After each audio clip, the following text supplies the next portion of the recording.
But maybe we just start off with introductions. I'm Alexi Kolivis. I'm from Ernst & Young, associate partner, and I look after ESG assurance for the firm. And I will ask each of our panelists to also introduce themselves quickly, please. Good morning, everybody. Lovely to see you all. My name is Jyoti Vallabh. I'm a partner with Deloitte and focusing on ESG reporting and assurance.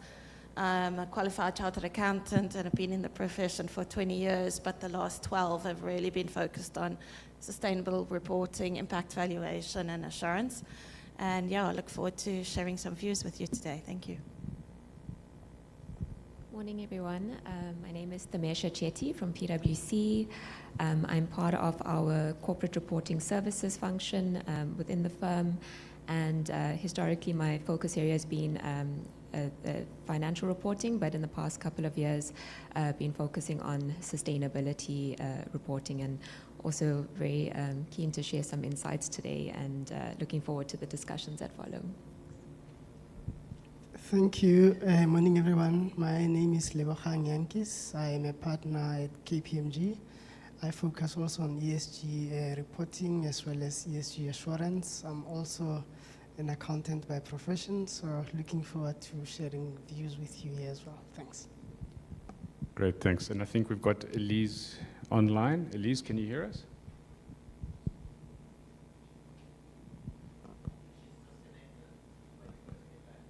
Okay, all right. Perhaps you can just wave at me when she's back online, and we'll bring her into the discussion. I think in the meantime, then, given we only have... Oh, she's back, okay. Elise, can you hear me? I can hear you. Sorry Hi. for that interruption. No problem. Elise, do you want to do a brief introduction of yourself as well? Yeah, sure. My name is Lise Hartning, and I'm an independent consultant, but I'm doing a lot of work on building climate compatibility studies regarding how we can decarbonize sectors. So I recently did one for trade industrial policy strategies in the DTIC. And this is just regarding the entire textile, footwear, and leather industry, how we can meet net zero objectives by 2050. So that's kind of some of my insights I'll be bringing today to enlighten the panel around some very serious issues around the impact on supply chains of multinationals and corporations, and also how it's affecting SMMEs to be competitive within supply chains. So that's a little bit about me. Thank you. Great, thank you. So I think maybe while we've got you off the mic, we can go straight to you with your question. We'll probably spend about 3 or 4 minutes each to try and stay to the time. Elise, so, I mean, how do you see S1 and S2 standards impacting carbon emissions specifically? Do we expect to see that somehow improving as a result of implementing the standards? Yes, I do see it as a positive. I mean, there's always the whip that people unfortunately are taking out. We've also seen this with CBAM, the Carbon Border Adjustments Mechanism regarding your exports and how it's impacting South Africa if we're exporting to the EU, EU Green Deal, and also the American Green Deal, and many more green deals that will emerge. So it's definitely affecting trade and exports for companies that are producing goods and services for international markets. But what I'm seeing and what I'm thinking is really that it's going to help South Africa in terms of fast-tracking our journey and our efforts to up our net zero game by 2050. You know, compliance plays a role, but at the end of the day, we need to be also more proactive and looking at how can JSE listed companies and many of the companies in this conference today actually just start planning for decarbonizing their business and also seeing at the positive, the business innovation side, how if you're becoming more climate compatible and build resilience regarding your water use, your energy use and waste management, you become more attractive also to the market. And if you can bring along your supply chain. There is a slide that I asked the conference convener to put up. I'm not sure if it's available, but I'm happy to also just share the report by Standard Bank Chartered Accountant. There's some real statistics looking at the crystal ball, looking at the future, and quite aggressive reduction of participants in the supply chain. People are starting to literally just divorce and cut suppliers, shortening supply chains. And my concern at the moment really is around who is paying. Who is paying for the additional reporting? How do we finance this transition to net zero, and what role is legislation playing as an enabler? And sometimes it can also become painful and very costly. So for me, it's really important that we also look at this question today and talk about hashtag leave no one behind, in terms of the suppliers. And if enforcement with reporting is going to become more aggressive, we need to make sure that we build capacity building within the ED and SD space, the enterprise and supplier development space. But then again, how are we going to finance that? And also, I'm doing a little bit of work for Oxford University, say, Business School, and I'm working with Rio Tinto and Diageo, very, very big corporate companies across the world, thousands of senior level management participants, and trying to help them build sustainability action plans, but really looking at the innovation side of how do you take the strict compliance, how is it forcing your company to put very serious goals and targets in place, and also align budgets to incorporate green technologies that's going to put you on the right track. So for me, it's more than just compliance and the stick. I really feel that we can also lighten it a bit and have fun. And really start exploring and innovating within sustainability to meet these objectives. So I hope that's helpful from my side. Thanks, it is. And I think it kind of leads into the question that I was going to ask myself. So I'm going to do that now. Apologies for the sequence, but otherwise it won't make that much sense. But the question arises as to whether sustainability reporting of this nature can actually positively impact corporate strategy, but then also broader society, environment, and so on. And I think, building on what Elise just said now around emissions, it's a lot more than just emissions, of course. But I think framing it in a certain way on certain presumptions. Things that have been touched on in the discussions yesterday as well. First of all, we looked at things like cost versus benefit of adoption. And I think a lot of that was focusing on quantifying perhaps some of the shorter term costs and benefits. But certainly, if we play the long game here, if we look longer term, there are other less tangible benefits for companies that could be realized. So reputational benefits, attracting better talent as we move into a workforce that is a lot more sensitive to these issues, that can directly impact talent retention and attraction. Customers also are becoming more discerning. So, will customers start to change their buying habits and decisions based on the sustainable profile of a company? And these are all quite intangible. You're not going to see these impacts hitting the financial statements in the short term, but certainly could influence corporate strategy longer term in a positive way. And then I guess the other angle is to say, well, if we're looking at this from an investor perspective, which is the focus of the ISSB, does that change the answer? Does that mean that it's only going to focus, enhance a certain subset of stakeholders? Or is it going to still have that broader societal impact? And I guess the answer to that would be, well, again, longer term, aren't those interests all inherently aligned anyway? When you look at the subject matter we're talking about here, whether it be climate change or sustainability, systemically within the economy and so on, investors and other broader stakeholders, employees, regulators, the typical list of broader stakeholders, those interests should all be aligned around these issues anyway. So I don't think necessarily the fact that the standard has a slightly more focused approach on investors and providers of capital will necessarily detract from those benefits. But I'd be keen to hear what others have to say around this as well. But certainly if you start to measure something and report it in a transparent and consistent way, generally that means you're going to see better performance, because no one likes to tell a bad story, especially if it's public. So that would be my view on that.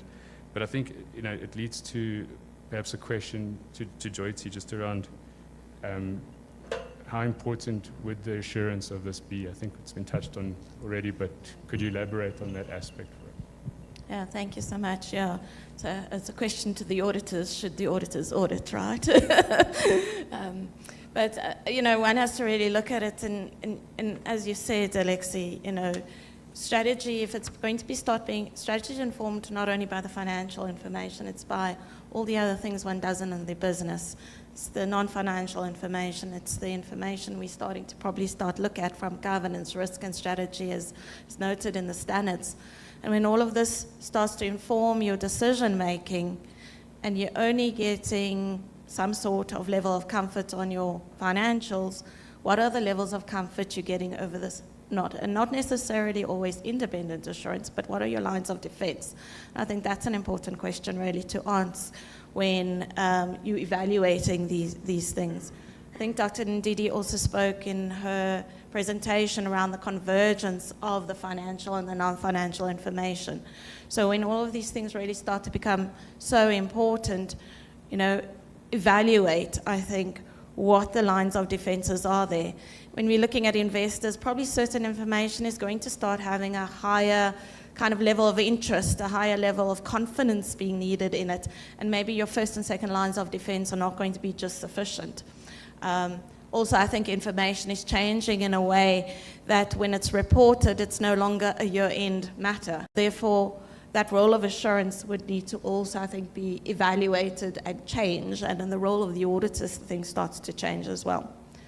I think the financial systems have been through probably 100, 150 years worth of audits, if not more, whereas look at the information from a non-financial perspective. Some of it, if we're really focusing on metrics, it's Excel-based. For those in the younger bit of the immature kind of reporting phases, some of it is now maybe hopefully moving to more digitization and automation, which I think will be great. So I think one needs to really look at those things and then say, well, where does this independent assurance really then add the value and the benefits? And I know I think Tanya mentioned, and in her presentation as well, the various costs that could be associated with the insurance. But what are the benefits? What are the benefits of actually getting an independent assurance? It's more than just a credibility and a tick box exercise to say, here's an opinion. I think when you look at assurance, you need to say, well, okay, what do I get out of this process? Where has the auditor given me improvements in my controls, some recommendations that help these systems continue to produce reliable information throughout the year? Are the people that would be expressing or be involved in it from your side, from the client's perspective, actually getting familiar with an assurance process as well? The auditor challenges those things, so you get some insights, as information becomes so many more, and we have, qualitative and quantitative information. I think the auditor gives you some insights through data analysis, and the same way we do stuff on financials, I think those analyses are going to start to happen as we go forward as well. So do we think we're going to need some independent assurance? Yeah, I think it's going to be important. I think it will have to evolve. I think let's get the reporting going first, let's get the processes and the systems going first, and let's build a journey with that to add that credibility and give those benefits as it goes along. Thanks. Thank you. So I'm going to jump to Lebogang now. Lebo, your experience so far, just in terms of what you've seen, what you've observed in the market since these standards were released, what are people saying? What are you hearing? Thanks, Alexi. I think the reality is that there's a lot of these reporting frameworks that are aimed at sustainability and ESG reporting. So people or companies are grappling with which one to choose. There's a divergent requirements, But with that said, there are certain factors that stack up for the use of your ISSB framework that people are talking about. One of those factors includes the fact that ISSB standards are aligned to TCFD recommendations, and you already have organizations that are reporting in line with the TCFD recommendations. So when they think of ISSB, it's almost like a graduation from TCFD recommendations to move along to report with the ISSB standards. Another factor is that the JSE issued a guideline or guidelines on reporting on sustainability, TCFD. So it's really also aligning with that if companies continue and use their ISSB standard. Another endorsement of ISSB standards by IOSCO, the International Organizations on Securities Commissions. So with that, companies understand that there's potentially expectation of the ISSB standards for the purpose of the criticalness of this in capital markets and investor confidence. So with that endorsements come standards. Other frameworks that are more focused on impact, where one would say is the outward-looking approach. So if the companies that are already reporting on those, if you're thinking about your GRI standards, if they are to combine or consolidate or integrate, whichever the right word is, integrate their current reporting, which is more impact facing, with the financial materiality or financial impact of the ISSB standards, that provides them an opportunity also for their reports to be far-reaching. So these are the factors that companies are thinking about when they're looking at the ISSB standards. But as it is now, it's a combination. So some are thinking to move or adopt the ISSB standards prior to regulation, considering these factors and where they are in terms of their journeys. But there are those companies, though, that are still holding back and looking toward the regulations that will inform them as to how to go about their reporting journeys. Thanks. Thank you. So, Tamisha, could you provide us with some guidelines on how one would approach implementing these standards? Thanks, Alexi. So I think it's sort of been touched on from some of the insights shared already and the discussions. But I think companies are going to have to really look at what are their stakeholder needs. What is the information that stakeholders are looking for, and stakeholders are not just from a shareholder perspective anymore. It's not just shareholders where they're looking at sustainability, performance, and ESG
comparability.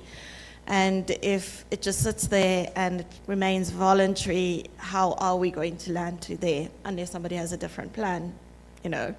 So I think, yes, mandatory, but let's follow a journey. Nothing can be done overnight. Everything that's been reported in the sustainable development world has been over many, many years. I mean, when I started out as a chartered accountant, never did I dream that I would be in this part of the profession and doing this. So it's a journey for each and every single one, for a report preparer, for an auditor, for a standard setter. So yeah, I'd say mandatory, but let's follow a journey to get to that point. Thank you. I would agree with Joyty in that regard.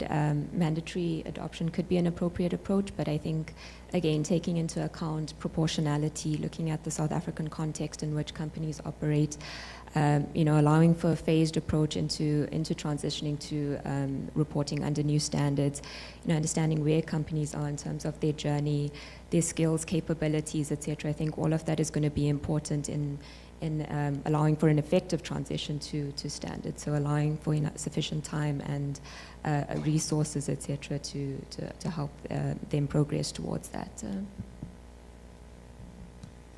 Thanks.